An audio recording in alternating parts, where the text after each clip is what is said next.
Matagal ko pong hinintay po. Anak, huwag kang mag-alala. Hindi na tayo magkakahiwalay pa. Gaya na nangyari sa amin ng iyong kapatid. Kapatid? Oo, anak. Nawala sila sa akin ni Akil at Gaya. Gaya? Puno ng buhay. Ang puno na kaya magpanumbalik ng aking laman at hininga. Ngunit ito ay patay na pala. Wala na yata talaga akong pag-asa upang muling mabuhay pa. Kamatayan! Itigil mo ito, Elena! Cassiopeia! Bigyan ninyo ng pagkakataon si Mitena para mapatunayan ang kanyang sarili. Hayaan ninyo siyang maging kahalili ko upang gabayan kayong lahat dito sa Encantadia. May nakilala po ako sa gubat. Isang Iftre. Para po bang kilalang-kilala niya ako? At kilala din po niya kayo, Nay. Nasaan siya? Ibig kong pumaroon upang makatiyak kung siya nga bang iyong kapatid.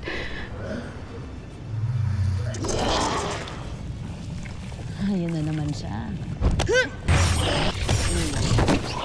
Powerful yung mga bigay ni Batalumang kasi. Nasasabit na akong makita ang aking ata.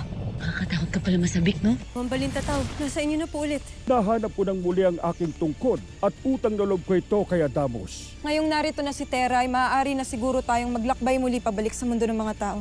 Nang sa gayon ay magampanan na natin agad ang ating mga tungkulin. Tila nagmamadali ka yata, Dea. Sabik na sabik ka nang bumalik sa Miniabe.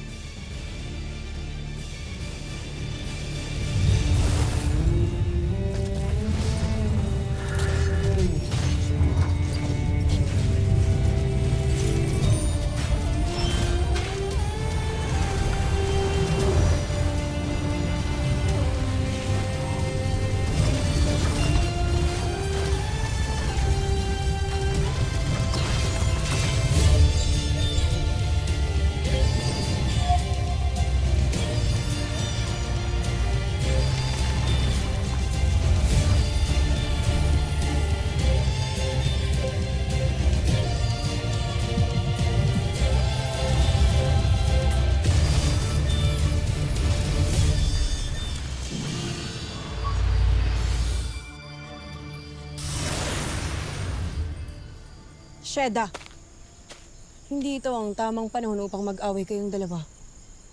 Wala sanang magiging mitsa ng sigalot kung mayroon lamang sanang tumupad sa kanyang ipinangako. Husto na, Dea. Nunong imaw, maaari na po ba kaming umalis dito? Meron pa ako ginihintay, Flamara. Sinundo siya ni Manto Katukman. Siya ang magdadala sa inyo sa mundo ng mga tao. Ang nilalang na ito ay siya ring mag-aayos ng lahat ng kakailangan ninyo sa mundong yon. Lalo't kabisado niya ang lupain ng mga mortal. Sakto lang po yun, Lolo Imaw. May panahon pa po tayo para hintayin na makabalik po ang nanay ko. Sasama daw po siya sa atin. Bago po ang lahat, kailangan ko po sana munang makausap si Flamara pati po si Adamos.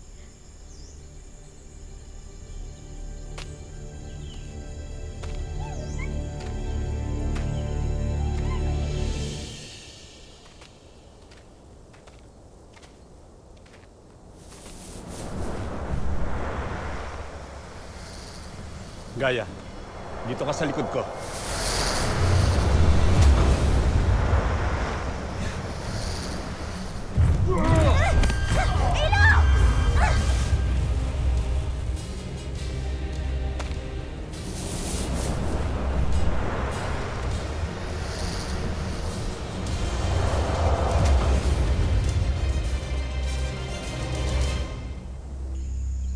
Pwede ba akong magtanong sa inyo, mga Albe? Ano yun, Terra? Alam ko na may nakatatanda akong kapatid. Si Gaya.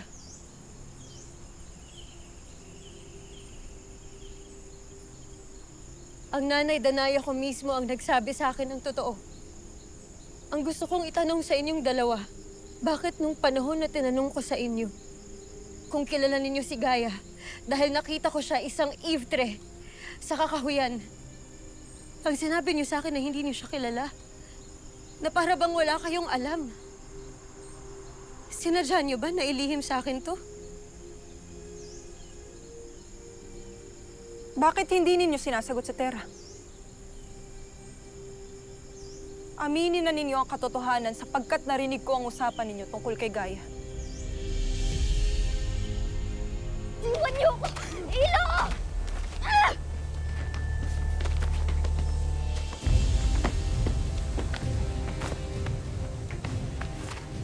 Bitawan niyo siya.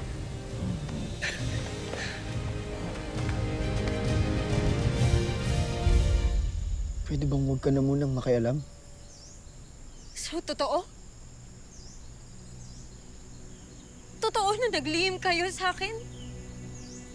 Matagal nang patay si Gaia kaya wala nang saysay upang malaman mo ang katotohanan, Kapatid Tera. ko si Gaia, Flamara.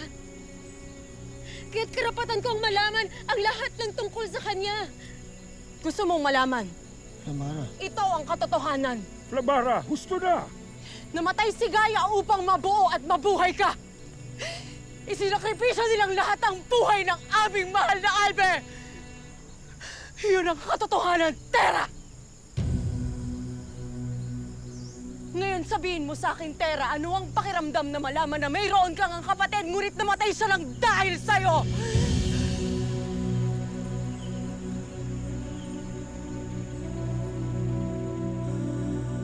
Gusto na! Hindi makakabuti kung ngayon pa kayo magkakaroon ng sigalot. Kaya itigil niyo na ang pagbibitaw ng masasakit na salita sa isa't isa. Kaloibo, totoo po ba? Totoo po ba? Si Gaia po, kapatid ko. Sinakripisyo po siya dahil sa akin. Namatay po siya dahil sa akin. Tera, matagal nang nangyari ito. Kaya huwag mo nang abalahin pa ang iyong sarili sa mga Kung hindi ganyang kayo tanong. magsasabi ng totoo sa akin, hahanap ako ng ibang paraan para makuha ang katotohanan na kailangan ko.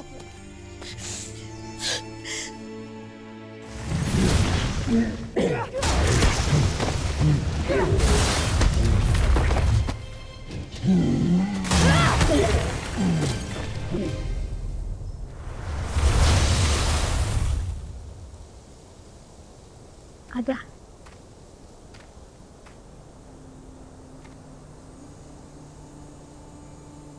Nakikilala niyo na ba ako?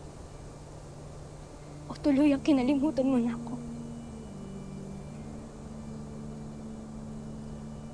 Hindi kita maaaring makalimutan. Aking anak. Kaya...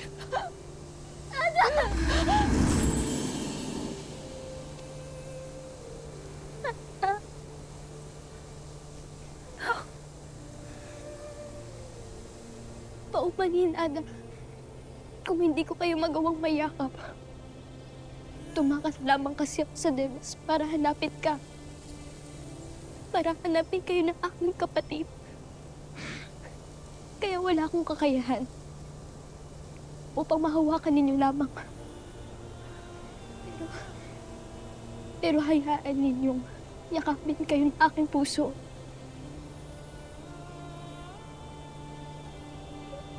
Ikaw na dayuhan.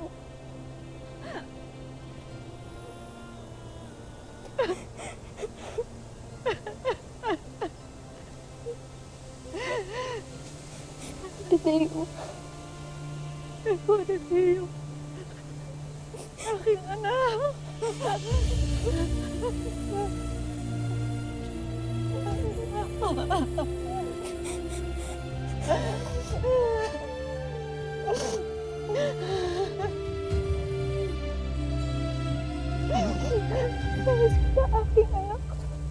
Danaya,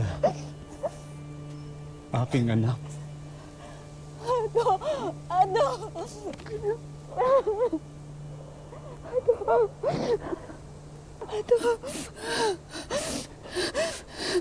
Natutuwa ako na tinanggap mo ang iyong anak, Danaya. Naisalaysay na sa akin ni Gaia ang una ninyong pag-aharap. Pero hindi mo raw siya kinilala. Itinaboy mo pa raw siya. Marahil nasa ilalim pa ako ng kapangyarihan ni Mitena nung panahon na yun. Ngunit anak, hindi ko kagustuhan yun. Patawarin mo ako, anak. Hindi ko kagustuhan yun. Binura lamang ni Metena ang aking mga alaala. Yun marahil ang panahon na nakita tayong dalawa. Patawarin mo ako, aking anak. Kaya pala hindi mo ako nakilala. Buong akala ko ay baliwala na rin ako sa'yo. Gaya ng lahat dito sa Encantadia. Anak, at hindi maaaring yun. Hindi maaaring mangyari yun, anak. Bakit mo naman nasabi yan? Hindi mo masisisi si Gaia kung mawalan siya ng tiwala sa mga taga rito. Lalo't natuklasan niya sa Debas na nakatakda na pala silang mamatay ni Akil noon. Pero isinugo pa rin kayo ni Cassiopeia sa mundo ng mga tao. Sa halip na ipaalam sa iyo ang totoo, na kailangan nilang mamatay para makilala mo ang ama ni Terra, para maipanganak mo ang iyong bunsong anak. Alam ito ni Cassiopeia. Alam nilang lahat, Adam. Batid nilang lahat. Kaya sinadya nila mamatay kami ni Ado para maisilang mo ang aking kapatid.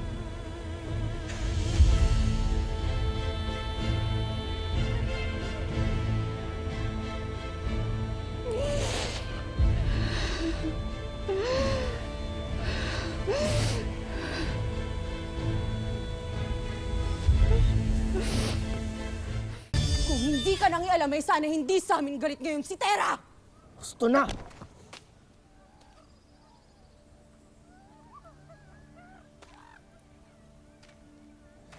Deya, sandali!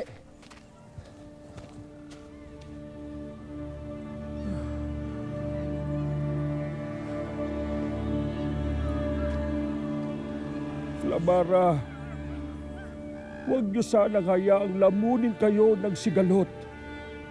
Lalo't ang pagkakaisa at pagkakaibigan niyo, ang tanging niyong sandata laban sa kapahamakan. Kapag nagkawatak-watak kayo, sino pa ang lalaban para sa ating lupain? Ay.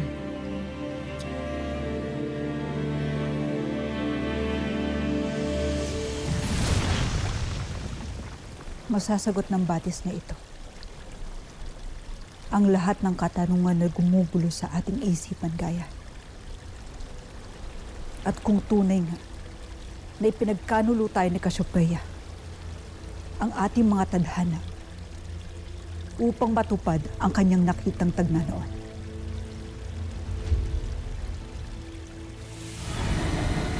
Avisala, Sangre Danaya, batid ko ang dahilan ng iyong pagparito. Kung ganun, ipabatid mo sa amin ang lahat. Matutupad. Ngunit mungkahi ko na kayo ay maghanda sa inyong masasaksihan.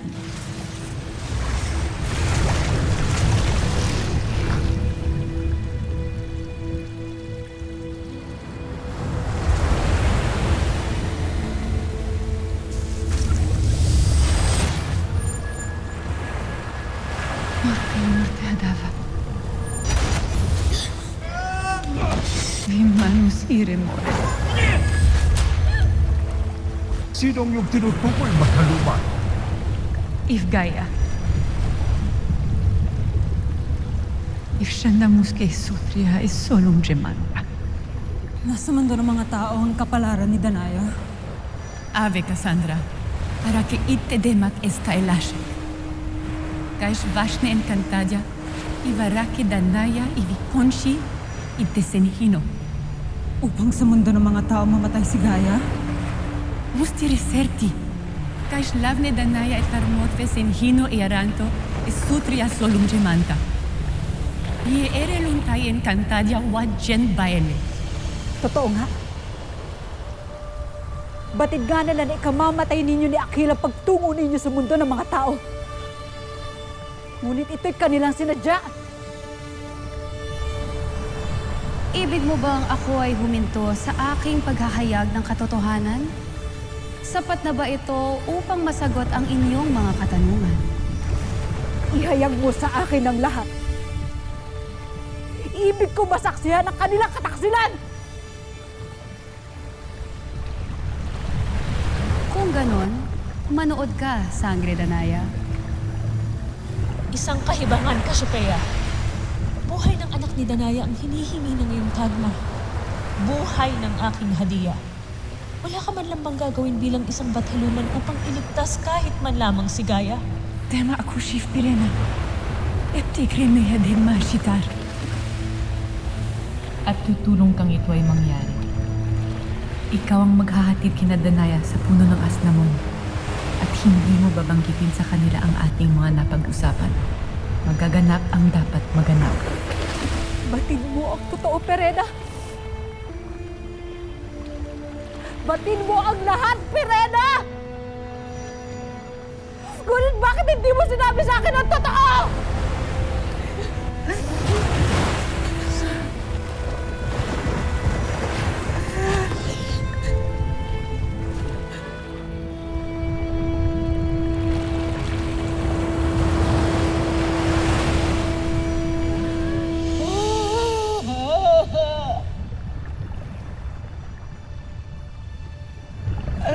Bakit ninyo ginawa sa akin to? Bakit niyo hinayaang mangyari sa akin to? Kaya kailan sa aking anak!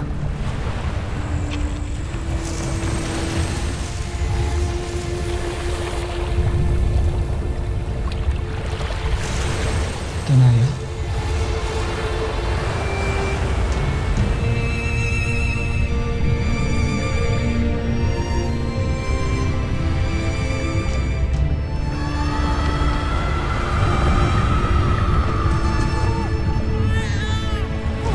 Naipakita ko na sa iyo lahat ng mga naganap sa Angre Danaya.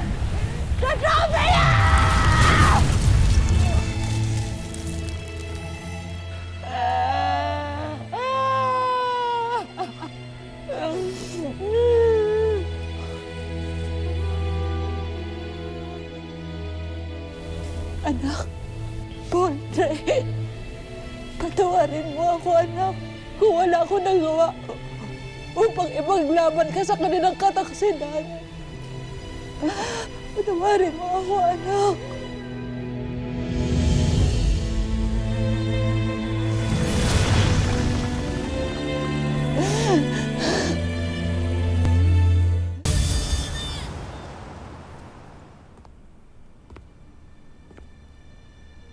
Yan na ba ang iyong ipinangako, Zaur?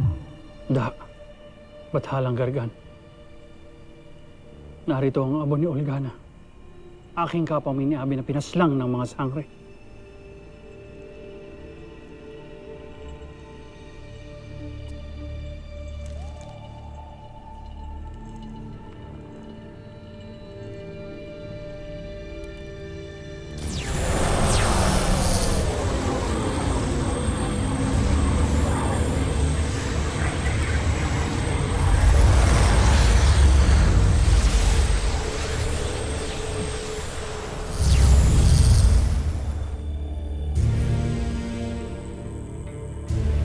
Ahdur Rev-ich.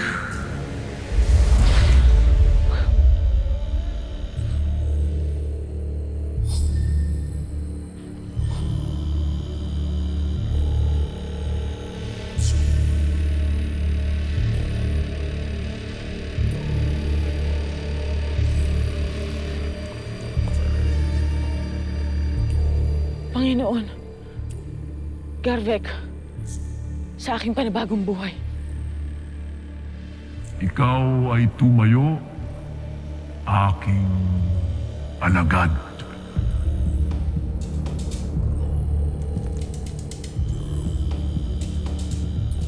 Urime, Dimashq, Olgana.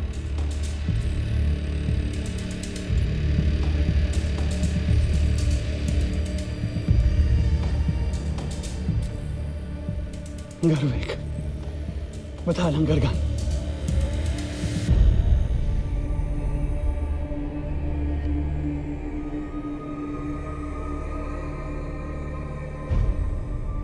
Ngayon ay buo na ang ating hukbo na magpapabagsak sa ating mga kaaway.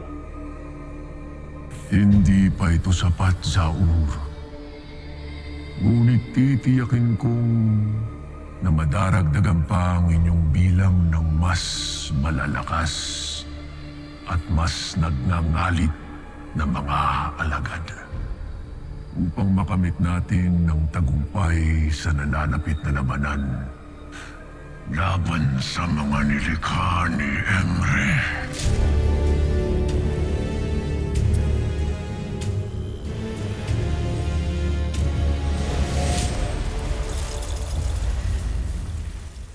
Deya! Deya, sandali! Sandali lang. Ikaw ba ay galit pa rin sa akin? Kaya nagawa mo kaming ipahama kay Tera. Ipahama? Adamus? Hindi ko lamang maatim na harap-harapan ninyong itinatago kay Tera na siya ay may kapatid. At para sagutin ang iyong tanong, oo. May galit pa rin sa aking puso para sa'yo dahil ikaw ang pumaslang sa aking ada. Ang aking ada na kailangan kong sunugin ang labi at iwan sa mundo ng mga tao dahil sa iyong kagagawan.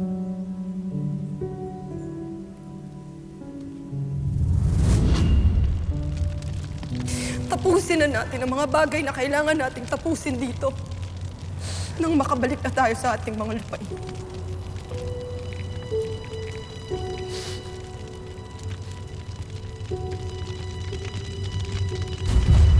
Oo, Adamus. Batid ko na ang anak ang kailangan maglibing sa kanilang magulang pero hindi sa ganoong pagkakataon at paraan. Dahil sinira mo ang iyong pangako. Hindi ko na makakapiling pang aking ada. Deya. Nag-iwan ka ng sugat sa aking puso na hindi ko batid kung maghihilom pa. Ano ang aking dapat gawin upang tayo ay magkaayos? Wala. Wala kang kailangan gawin, Adamus. At buo na ang aking pasya. Na sa oras na matapos ko ang aking tungkulin bilang tagapangalaga ng brilyante ng hangin, isusuko ko ito kay Tera at ako'y magbabalik na sa mundo na minari. Upang hindi na kita makita pa. Kailanman.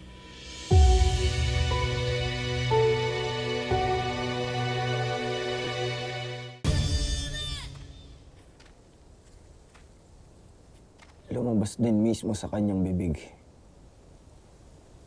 na kinasusuklaman niya ako.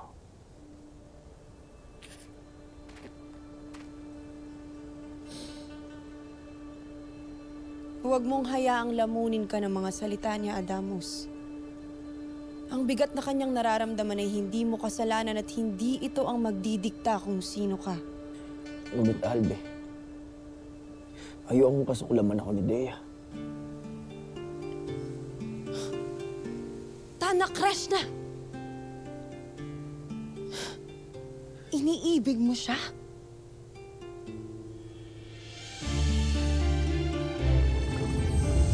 Buo ng muli ang apat na mga sangre. Abisala, mga sangre! At sino ang mortal na inyong kasama? Siya rin daw ang taong maghahatid sa inyo sa mundo nila.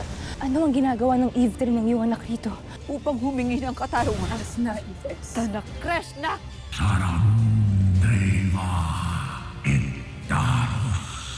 Bredak arnem destak, ear na et munaiba.